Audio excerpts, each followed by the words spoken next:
Cristiano Ronaldo is a once-in-a-generation player, but he's never been the type to swallow frustration quietly. Even at 40, lighting up Saudi Arabia with Al-Nassr, the story around him isn't only goals. When he feels disrespected, he makes it public. Today, we're tracing those moments and what happened next. Every 4 years, time stands still, and a legacy is reborn. For the veterans who've cheered through every goal and every heartbreak, and for the rookies dreaming of their very first victory. Introducing the Goal 90 World Cup Collection. Engineered for the legends of today and the icons of tomorrow. Men's and kids' kits are now live. Wear the pride, own the moment. Goal 90. Passion has no age limit. First, a brief recap for the most recent one. February 2nd, 2026.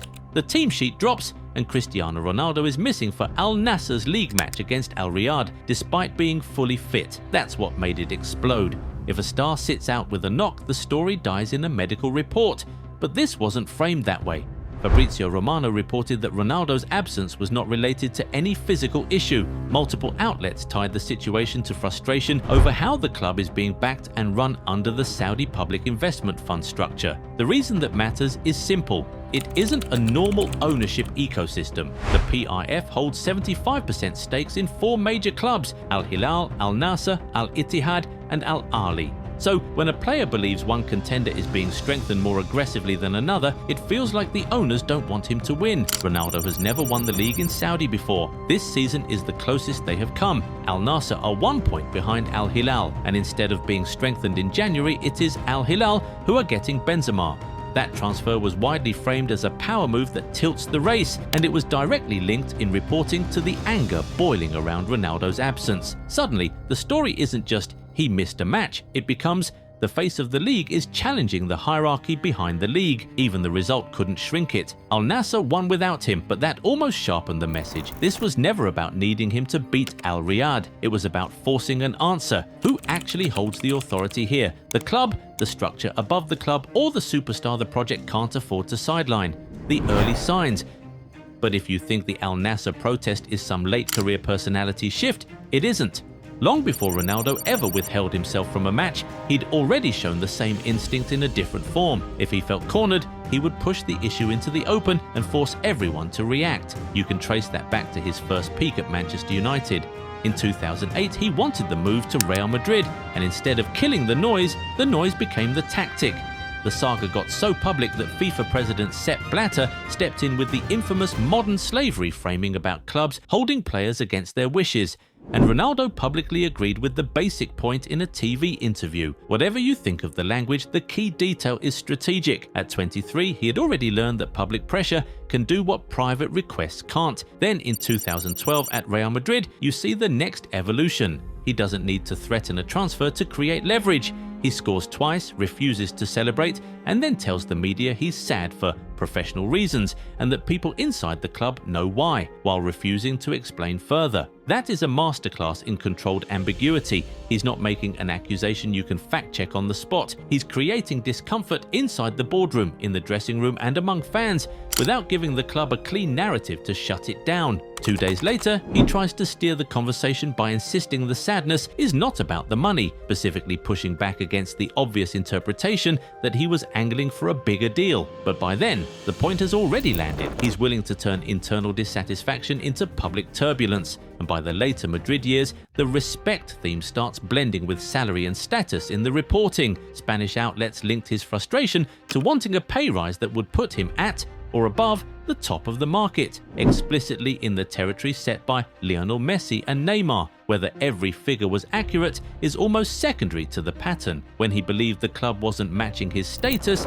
he didn't sit quietly and let it die in the background. Quick pause. If you like more football coverage like this, hit like, subscribe, and drop a comment with the next player you want broken down. Let's continue, because next comes the point where Ronaldo stops sending signals and starts withholding himself for real.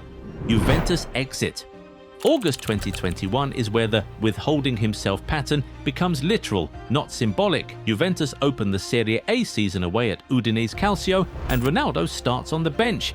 Allegri steps out afterward and insists it was his decision, not the players, because Italian media had suggested Ronaldo wanted to be listed as a substitute while his future was being negotiated. Juventus Vice President Pavel Nedved publicly denies that version, but the match itself basically writes the subtext in real time. Juventus are 2-0 up, they collapse into a 2-2 draw, Ronaldo comes on, and in stoppage time he thinks he's scored the winner with a header, only for VAR to rule it out for offside. So you have the perfect storm, a benching that looks political, a result that looks like the beginning of life without him, and a late disallowed winner that turns the whole night into a flashpoint.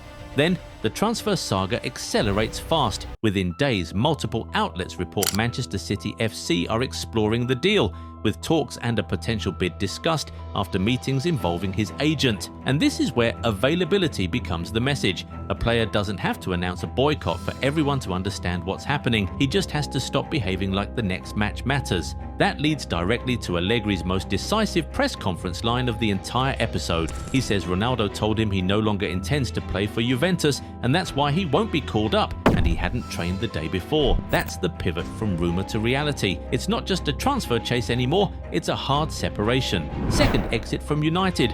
When Ronaldo finally lands back at Manchester United in 2021, it isn't framed like a normal reunion. It's framed like unfinished business. But the second stint quickly turns into a tug of war. By the summer of 2022, the tension is already showing in public. Ronaldo wants Champions League football again, the club is changing direction, and Ten Hag is trying to establish a new hierarchy.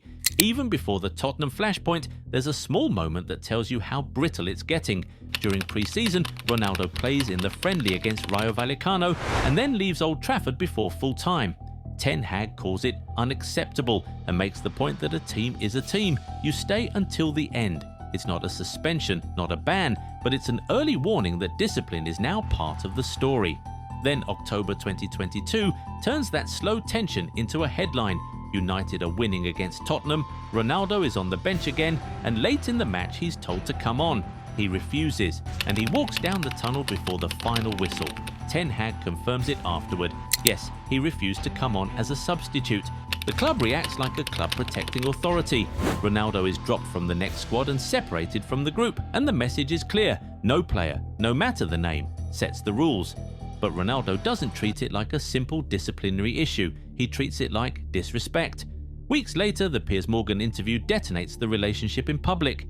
In that interview, he frames the Tottenham moment as being provoked, complains about being asked to play only 3 minutes, and expands the dispute into a broader attack on the club's direction and respect, essentially turning a substitution refusal into a full institutional breakup. Once that line is crossed, the ending comes fast. On November 22, 2022, Manchester United announced Ronaldo will leave by mutual agreement with immediate effect. The separation is clean, formal and final. No drawn-out saga, no soft landing. So if the Juventus episode showed Ronaldo withholding himself to force an exit, the United episode showed something sharper, withholding himself because he refused to accept the role being offered. And from there, the Saudi protest starts to look less like an isolated incident and more like the final, loudest version of a pattern we've been watching for years. If you want more football deep dives like this, hit like, subscribe, and turn on notifications so you don't miss the next breakdown. Drop a comment, was Ronaldo justified or did he cross the line? And tell me which player's power moves you want analysed next in this series every week.